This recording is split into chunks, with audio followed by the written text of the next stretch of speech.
नाथ जगन्नाथ तस्य दुःखं कथं प्राभु जात्रा द्रौपदीत्राणे जात्रागतमुख्यन्मूर्ते सात्रा जगताहरे महोत्समपादिनास्ति स्वच्छमनाशे पापः इति विघ्नरसखादुचं तथाकु ओम महेशवदनत्वना विष्णु हृदयविष्णुचेष्टाकुर्वन् ज्ञानतागच्छ देवी जतेश्वया ओम त्रैलोक्यमोहिनाय विद्महे जगत्पिताय धीमहि तन्मे विष्णुः प्रचोदयात्। ओम नमस्तुभ्यं विरूपाक्षं नमस्ते दिव्यचक्षुषे नमो पिनाक हस्ताय वज्र हस्ताय वंशं मंत्रे सुरधार दंड पांचंशी प्राण नमो तुल्यनाथाय भूतनं पतेनं मानेश्वराय नवकर्णकाय कामकृताय चक्षु दिगंबर धरा दारिद्र दुख दहनाय नमः शिवाय शांताय करणाय हेतविधि वेदयामि चात्मानं तुम भवति परमेश्वरम् ओम तत्पुरुषाय विद्महे महादेवाय धीमहि तन्नो रुद्रः प्रचोदयात्। ओम जा देवी सर्वसु मातृपं संतिष्ठा नमस्तस्यै नमस्तस्यै नमस्तस्यै नमो नमः जा देवी सर्वसु शक्तिपं संतिष्ठा नमस्तस्यै नमस्तस्यै नमस्तस्यै नमो नमः ओम जा देवी सर्वसु विद्या बुद्धि धन ज्ञान रूपेण संतिष्ठा नमस्तस्यै नमस्तस्यै नमस्तस्यै नमो नमः ओम कज्जल पूर्तलोचन धार कंठ शोभित मुक्ताहार विना पुष्पकरंश हस्ते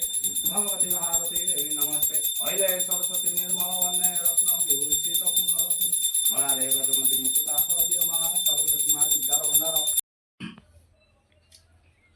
ओम जय जगन्नाथ स्वामी भवती। त्रयोविंश अध्याय श्री मैत्रेय उवाच शुण विदुर सुदचिते राजांक किछि काल अन्ते वृद्ध शरीर ग्रासे काल देखि विषाद महिपाल मुंजे द्वितीय प्रजापति जेणु मु कली सर्वस्थिति अनादि उत्पत्ति मु कली नगर पुर बसाइली स्थावर जंगमादि जेते अन्न मु देली जे मते साधुक धर्म रक्षा कली ईश्वर वचन पाइली जे धर्म रक्षा अर्थे मुहि जन्म लभिली कर्म भूई एबे शरीर वृद्ध हेला कामादि कमहि सरिला एबे कि अर्थे थिबी मुहि बने पशिबी कृष्ण धाई दुहिता प्रतुल्य धरणी पुत्रे निवेशी नूर्पमणि हरि बोल पुत्र को देई सिंहासन दंड छत्रादि नूर्प चिन्ह सफल समर्पी कुमरे प्रजा नर्गपुरी सोइछा मने दुख श्रमे तपवारादि जोग धर्मे कठोर उग्रे तपराए जेमते पूर्वे राज्य जये सेमानर पोस्त विधान नियम कले से राजन फलादि शाक कंद मूल भोजन करंथि केवल एमते केते काल अंतरे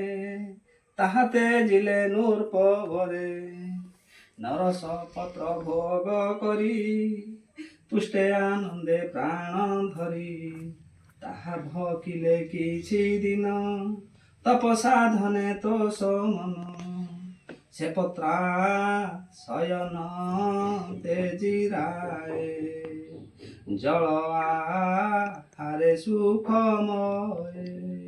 एमते किछि कालांतरे जलते जिले नूर्पवरे विनाश तपस्या कठोर केवल पवन आहार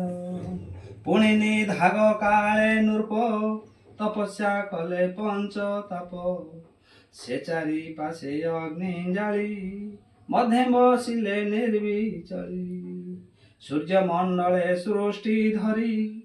परम ब्रह्मे ध्यान करी କୃଷ୍ଣ ଚରଣେ ପଦ୍ମ ରସ